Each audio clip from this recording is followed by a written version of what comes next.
Igor Vladimirovich Liptitz, Doctor of Economics, Professor. Welcome to Freedom. Good evening. Good evening. Good evening. Well, this story about trying to hold on to business in order to what? To show that Russia is still somehow perceived by global business, and all these are just the toughest conditions for exit.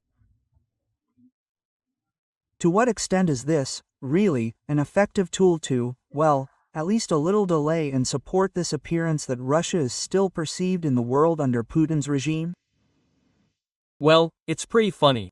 You know, today I read a wonderful definition of the St. Petersburg Economic Forum, which is taking place these days, that it is a championship in ignoring the elephant in the room, and so far all the participants are winning.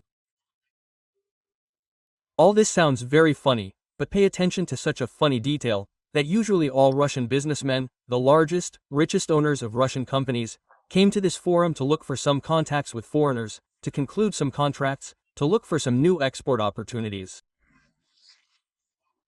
This time, in my opinion, only 6 out of 50 Russian billionaires came. Everyone understands that there is no longer any point in this search for some kind of external communication. Russia is closing in on itself, becoming such a closed area of economic activity, and even in this area it is already becoming difficult to work. This is a real picture, because, well, one industry after another gets into trouble and there is a continuous process of searching for options to save this or that industry. This is a real picture of what we are now seeing in Russia. Igor Vladimirovich, but on the sidelines of the same St. Petersburg Forum that you mentioned, quite interesting statements were made. Well, you and I, when we last talked about it about a month and a half ago, talked about how, as a result of 3 years of war against Ukraine, Russia has reached a stagflation, one of the most unpleasant economic crises. And then in St. Petersburg, the Minister of Economy Reshetnikov says that we are now on the verge of a recession. They ask him to clarify, that is, we are already falling into a recession. He says, no such forecasts under any circumstances. We are on the verge. Quote, so what is really going on? What is this? Is this some kind of whitewashing? Well, every official, you know, works according to logic. On the one hand, you don't want to anger the president, but on the other hand, you need to put a straw under the carpet so that if something happens and the president is replaced, you will have to be able to say that you warned him, you said everything in time. That's why he says, on the verge, we haven't fallen yet, but on the verge, we need to do something. And I don't know what to do, but we are on the verge. In fact, if you look at the statistics, they are becoming less and less pleasant for the Russian authorities from month to month, because not only has any growth stopped, but even stagnation has already stopped.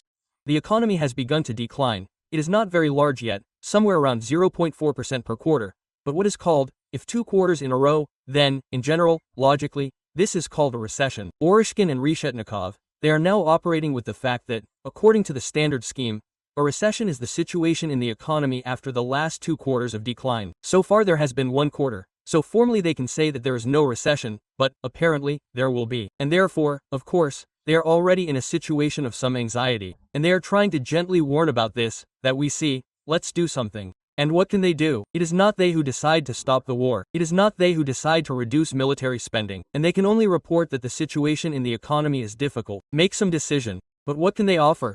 Nothing. The fact that business is leaving Russia, to what extent is this felt economically in the short term, the exit of large companies, at the level of all of Russia? After all, if we are talking about some one company, can this be veiled, or is it still difficult to do? Well, look, of course, it is felt. Look, there was such a rather, interesting topic.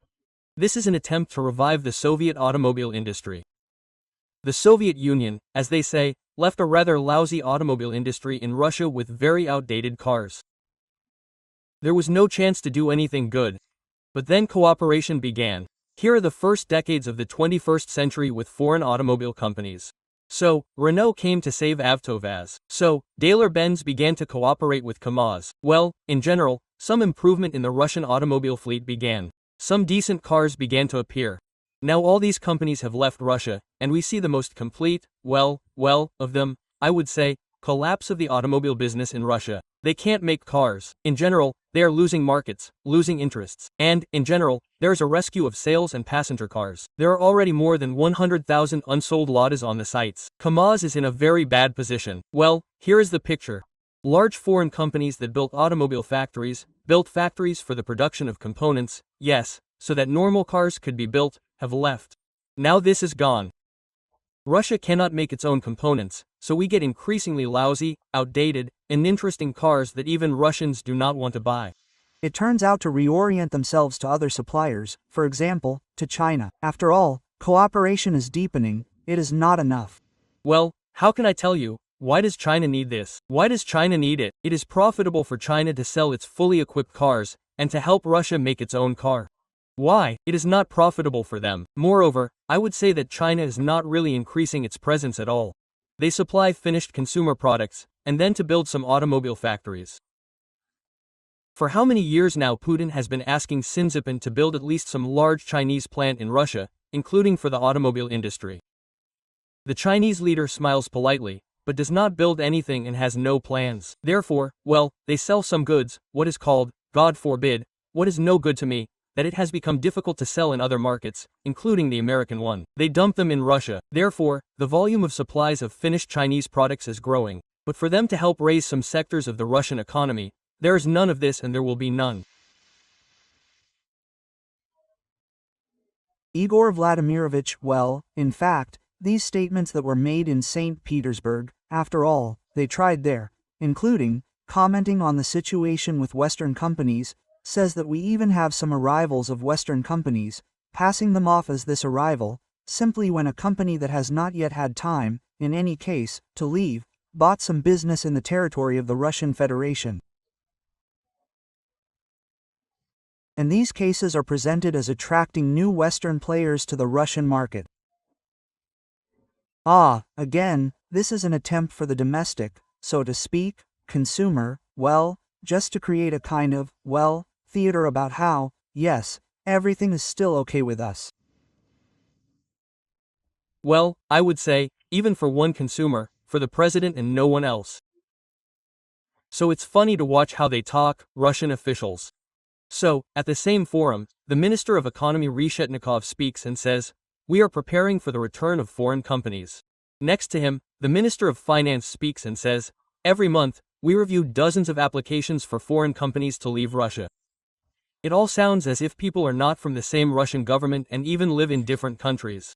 So the picture is real. Business is trying to leave Russia. It's hard to leave, because the Russian government has created an insanely complicated procedure with very large losses. But the company still continues to leave Russia, which means the Ministry of Economy is saying that there is someone somewhere on the border, watching from under your arm. You can't escape to Russia. There are very interesting conditions there. All this, of course, is such, well, manipulation. But you need to create the feeling that people want to return to Russia, that it is a desirable market. Well, the president comes out and says, "Here we, so to speak, will see who we will allow to enter Russia, and who we will punish, who we will force to kneel, beat their foreheads on the floor, beg for forgiveness for leaving." This is the game he is playing, and accordingly, officials are playing along with him. But it is also interesting that Russia ignores any diplomatic efforts, proposals regarding some kind of diplomatic settlement or at least a ceasefire for a certain period, well, at least a month. We understand that this is the minimum adequate period for at least something to move forward. And at the same time, it seems to be independently forcing the Europeans. And I would very much like to hope that in the future the United States of America will impose new sanctions. What is the calculation based on? Where does such impudence come from? Or what? The calculation that the West will not have the courage to just abolish Russia with new restrictions? What do you think? Good question. So, Putin, as far as we understand, believes that Europe is weak, that they will never be able to seriously resist him, that they will always back down because it is profitable for them to work with Russia, so they will always try to return to, at least, supplies of Russian energy resources. This is his favorite idea. He believes in it and believes that Russia has honey smeared on it and everyone will again strive to buy Russian gas and Russian oil. Yes, that is why he believes that if he fights for a long time, then eventually the Europeans will get tired, their economy will weaken, and they will eventually decide that grief on the blue flame of Ukraine is more important to us than to help ourselves, and they will abandon Ukraine, will not help it, and he will win again. That is his calculation on this. I think that he is, of course, very wrong, but he believes in it, and it is impossible to convince him otherwise. I am interested in your opinion. Do you know why? Reuters came out with a similar article that the Russian economy only looks stable, but in fact it is increasingly weakening due to the war, sanctions, and distorted statistics. This is especially emphasized. The analysts' report for the EU shows that, despite the optimistic statements of the Kremlin, the country is rapidly losing financial stability. Well, in this vein, I would like to note that the President of the European Commission Ursula von der Leyen also called on the G7 countries to strengthen sanctions against Russia, to act here as a united front, as they say. And it is necessary to indicate greater pressure on the Russian Federation in order to ensure a ceasefire in Ukraine. Well, in fact, and what do you think, if this valve, they use such a turn of sanctions, is turned even more, then the dripping money from oil sales will really stop this stream? What do you think?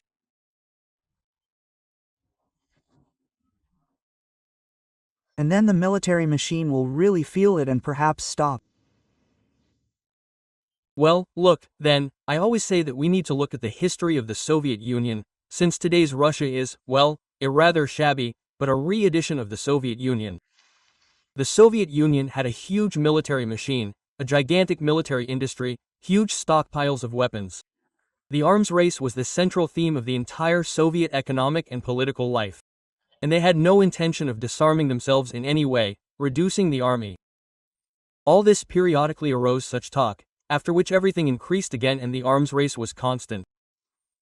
But the civilian economy, it fell apart, it collapsed. The economy of the USSR became, as it were, a bankrupt economy. And this bankrupt collapsed, and then some kind of, so to speak, situation of conversion of the military industry began, reduction of military production, which was in the 90s. I think that the same story is happening now. That is, Putin believes that he has a solid foundation under his feet. He does not understand what is happening in the economy. They do not tell him any bad news.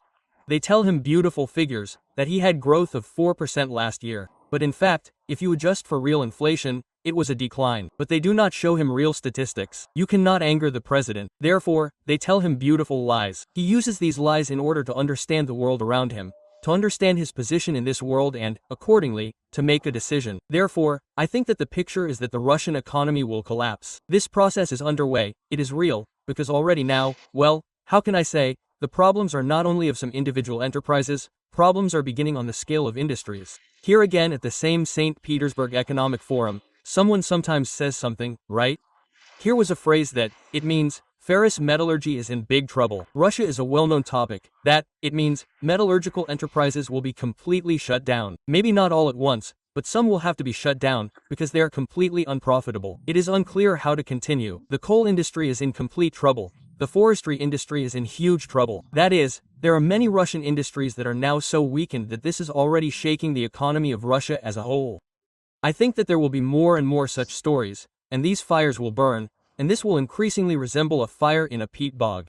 And it is quite difficult to survive in this fire. You never know whether you will fall into the fire the next minute.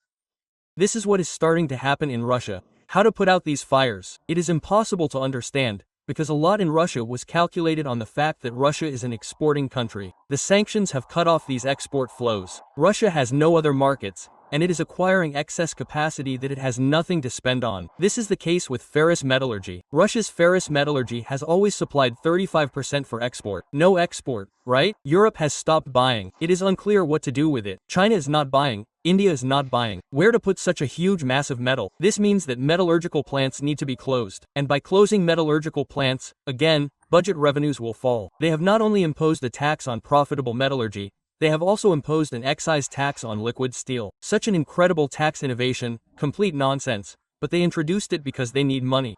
They are trying to rip off anyone and on any scale. But there is still not enough money, and such a destabilization of the financial situation is beginning, fraught with ever greater troubles for the entire economic mechanism. And when the country as a whole starts to destabilize, then the country's leadership and military policy will have to be changed somehow. That is, the logic is roughly as follows. Vladimirovich, I wonder what Russia is holding on to. in the sense that we have already talked about the National Welfare Fund, that it is being depleted, that the company is leaving Russia, this is affecting the economy, that sanctions are in effect, yes, imperfect monitoring. If it were better, we must admit, the sanctions would be felt better. But at the same time, restrictions are felt. And what happens is that the Kremlin feeds its viewer, the ordinary Russian, with his eyes through television. Well, the picture is still as bright, the shows are just as loud. It seems that you need to be patient a little. And this is what achieves this effect, that there is still enough strength to be patient. For example, this is some kind of support for the same China as an unofficial or already official partner of the Russian Federation, because it is also not in China's interests for Russia to completely rot. Well, we'll somehow keep them afloat. What does this mean for Russians? How good or bad is this signal? Will we have to endure it for a long time or will it get worse? Are there any prospects? Well, look, you have to understand that Russians is too general a concept. There are people in Russia who live well during the war. They are getting rich from the war, and according to my calculations, this is about 20% of the population of Russia. Their life has become better because of the war. They got rich during the war. They receive good salaries, even higher. They receive good orders if they are business owners. And, in general, their families live well. Therefore, these 20% are those who directly work, plus family members and children. About 20% of the population of Russia, that is, consider 26 to 28 million people, they are very happy about the war, because they live better due to the war. They support the president who is waging the war, and they hope that this will continue. Then they hope that the president will always have enough money to pay for them. But all this money that the president has, it is running out. There is very little left in the National Welfare Fund. It is already somewhere around 2.8 trillion, with this year's deficit of 3.8. So even 1 year will not be enough to cover the deficit completely. So, they had hoped that they would still receive income from oil. These incomes are falling. This immediately changes the whole picture with Russian finances. So, they are trying to suppress inflation. But if inflation decreases, which everyone is trying to tell the president that they are on board with inflation, then non-oil and gas income will be less. Russia has gas, oil and gas and non-oil and gas, that is, others. But non-oil and gas does not depend on inflation. This is VAT and excise taxes. Higher inflation, higher these incomes, lower inflation, less oil and gas. So if oil and gas are going to be cut, and non-oil and gas will be cut due to the reduction in inflation, then there is no money. Then the question arises, where to get the money? So, what reserves does Russia have left? The National Welfare Fund, then, is almost exhausted. But there are some gold and foreign exchange reserves of the central bank, not those that were abroad, but those that were still in Russia. They still exist in different, well, I don't know how long they exist, but according to various estimates, at the beginning of the war, it was somewhere around 300 billion, yes, dollars. So, they exist for the savings of the population. And so they are constantly being looked at. There is already a very interesting discussion going on in the Russian color government. How can we get to the savings of the population? But there is such a piquant topic here that the savings are quite large. Russians have 59 trillion rubles in banks with the country's budget of 42, and now it is 40 trillion. So, it is considered a rather large sum, 1.5 of the country's budget for a year, yes, 1.5 for 1.5 years of the budget. But this money is unevenly distributed among Russians. This is money that belongs to the richest Russians, these very beneficiaries of the war, who love Putin, receive money from him. And it turns out that they need to take this money from their own friends, from their own loved ones, to plug the hole in the budget. Well, so far they are not really daring to do this. They are looking for some solutions. On the surface, there is some discussion about how to direct the population's savings into the economy. This is very funny, because, as they say, direct them into the economy. They are in the banks issue loans through them on this basis, buy bonds, all this money working in the economy. But they really want to somehow take away the rights to this money from the population and use these rights to finance the war. That is why Russia is now starting to look at the savings of the central bank, the country's last reserve, and at the savings of the population. When this ends, Russia will be left a naked, impoverished country, without money, with an impoverished population and an impoverished economy. Well, they are heading towards this road, along this road. Vladimirovich, well, by the way, at least a few more words about the situation with oil and money. Well, despite the increase in the cost of oil, the Kremlin's income remains under pressure. In any case, Bloomberg writes about this in one of its latest publications. The point is that the article says that oil has risen to more than $60 per barrel, but the real income of exporters has fallen by almost a third since the beginning of the year due to the strengthening of the ruble. So what will happen to the price of oil and, most importantly, to the income of the military machine from it? Well, a very piquant situation has arisen, I would say. In order to somehow get out of it, it is necessary to carry out a very strong devaluation of the ruble. Well, I was counting again, the other day, it turns out, again, in order to somehow balance the budget even in the adjusted amount, it is necessary to raise the exchange rate from about 80 now to 103. And therefore, if you listen to the speech at this St. Petersburg forum, then everyone there is shouting like a mantra, "Give us 100 rubles per dollar, otherwise we are in really bad shape. Give us 100, but the ruble is not devalued, because a very unusual story has come to light. The ruble has become in Russia, that is, the dollar has become of no use to anyone in Russia. That is, neither banks, nor importing companies, nor citizens really want to buy currency. And a situation has arisen, the ruble needs to be devalued, in order, in general, to get more income for the budget. But it is not working, so there is no demand for currency. Why?